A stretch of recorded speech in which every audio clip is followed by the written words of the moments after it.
Oof, touchy. Let's fix that. Shiny.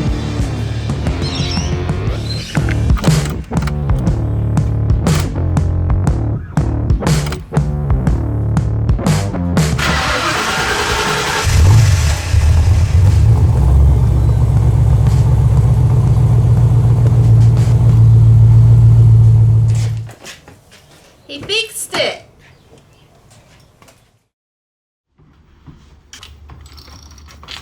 Good morning. We're heading off to Mildura. It's very early.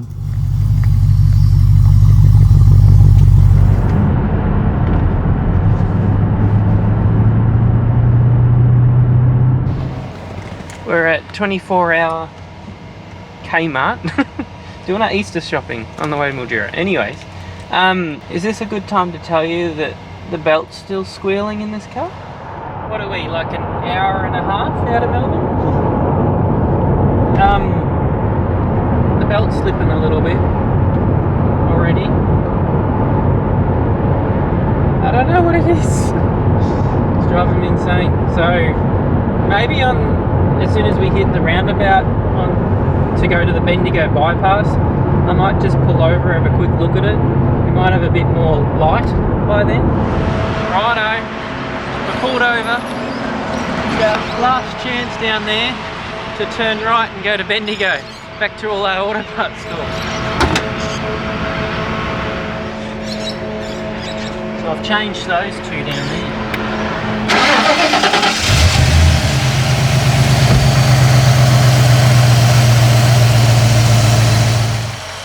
Does it do it if I rev it?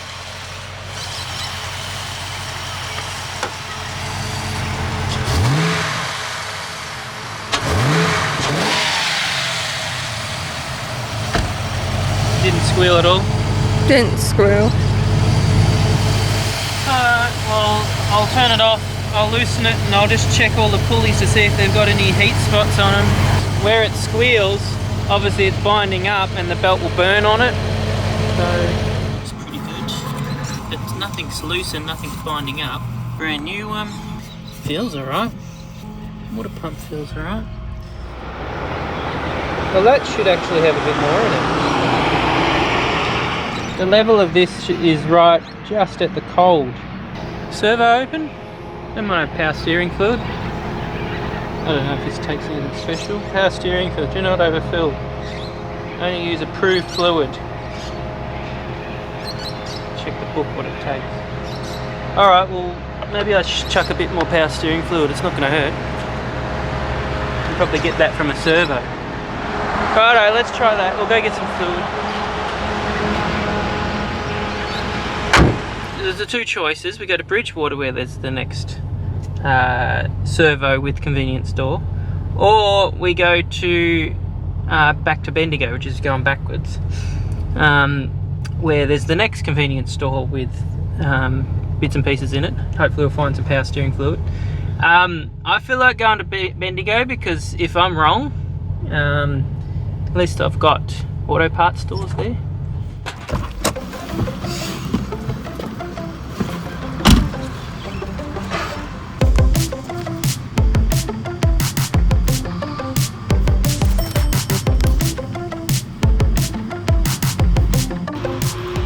Oh, it's a good brand. I don't mind Valvoline, but I have no idea if it's the right one for it.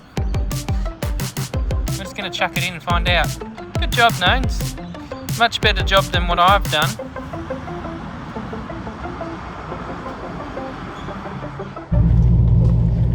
Now we got to go give it the beans. It doesn't need anything else but the beans. And see whether it squeals.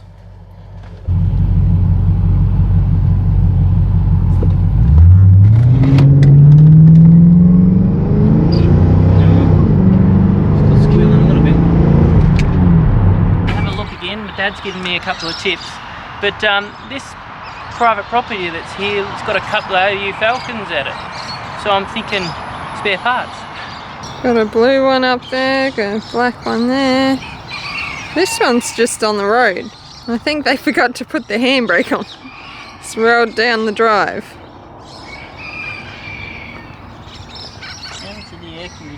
Alright, so engine hatch is in the back.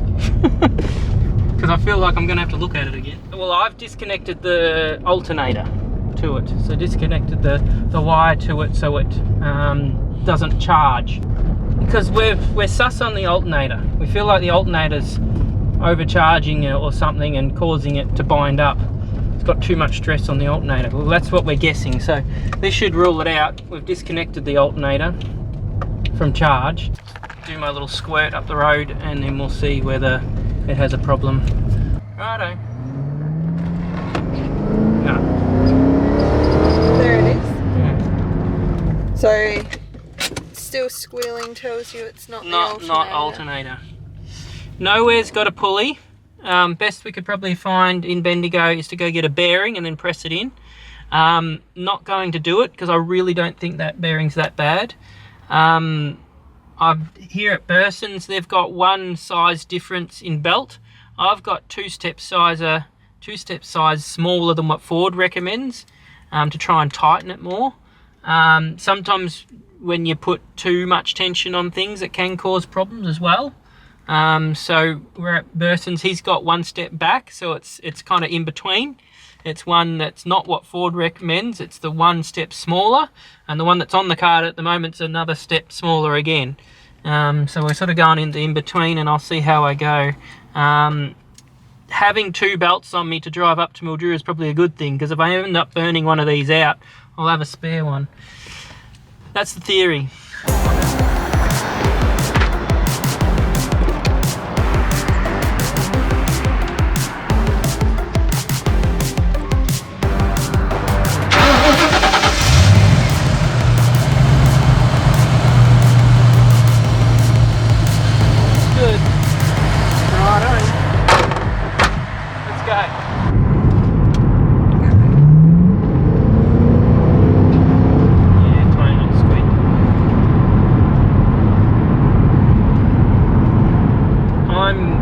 Problem's not fixed.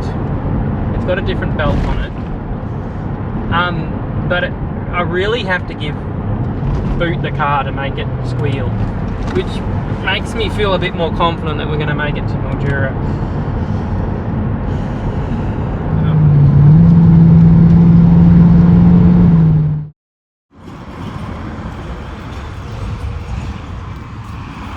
We're at Charlton.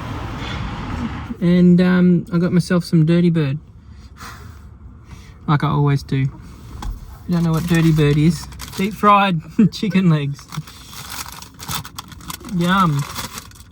Recommend it. But don't buy it all out, because I always need some there for when I come there. And car is okay. Not great, but okay. It'll make it, I reckon. That is the copper spot, but they're not there. Anyways, great start. I thought I'd give the YouTubers an update. We just went through Sea Lake. Car, I've been keeping an eye on all these gauges. We have some temperatures there, a little bit of temperatures. We have a lot of petrols. We got some oils there, and we got quite a bit of batteries. There's a few of them there. So I've been keeping an eye on all them, because if they go into the wrong areas, I think, which is all the red spots, that would be bad.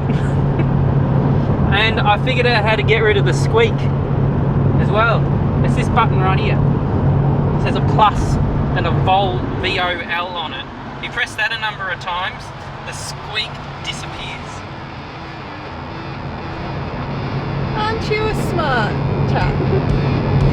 So I just keep an eye on those gauges, and I keep pressing that button, and we'll make it there.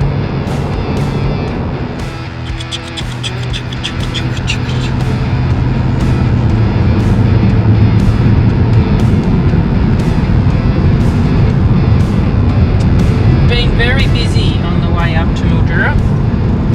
So this weekend is quite a petrol-head weekend, with all the race boats and the show and shine, which is what we're going to, as well as all the other attractions there. I think they've got the motorbikes as well, is it?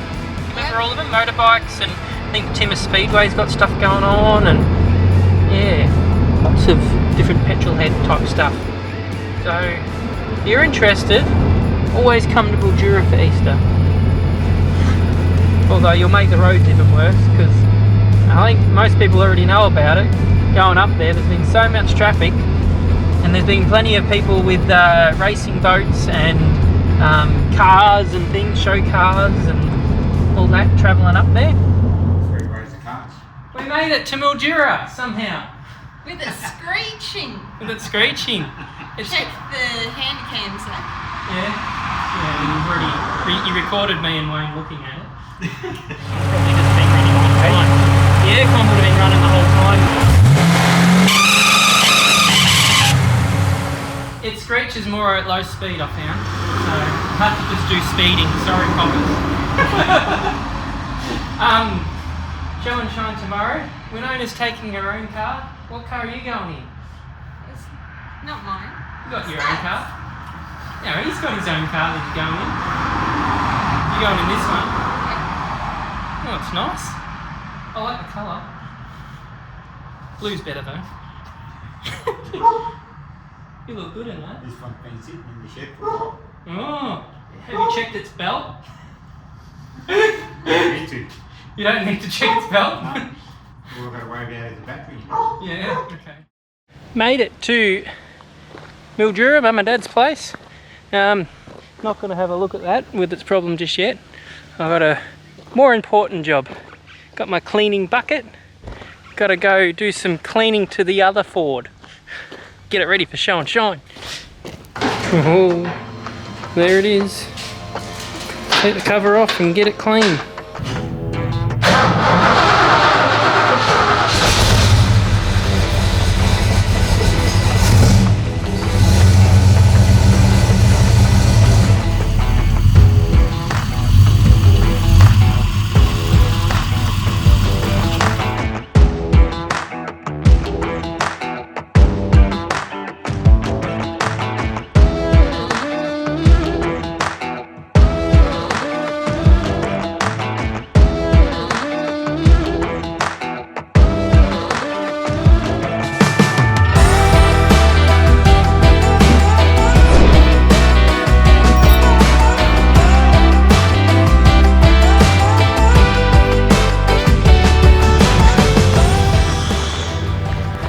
How do you get out?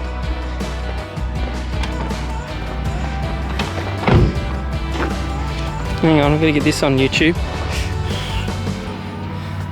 Nice car. My dad built it. My dad built it. Well, that's as clean as I'm gonna get it. Well, with the time I've got. It's pretty dark outside. But it's shiny enough for a show and shine, I think. It's supposed to shine for a show and shine. I will leave the car for the moment and be back here in the morning to wake up the neighbours with it. Early tomorrow.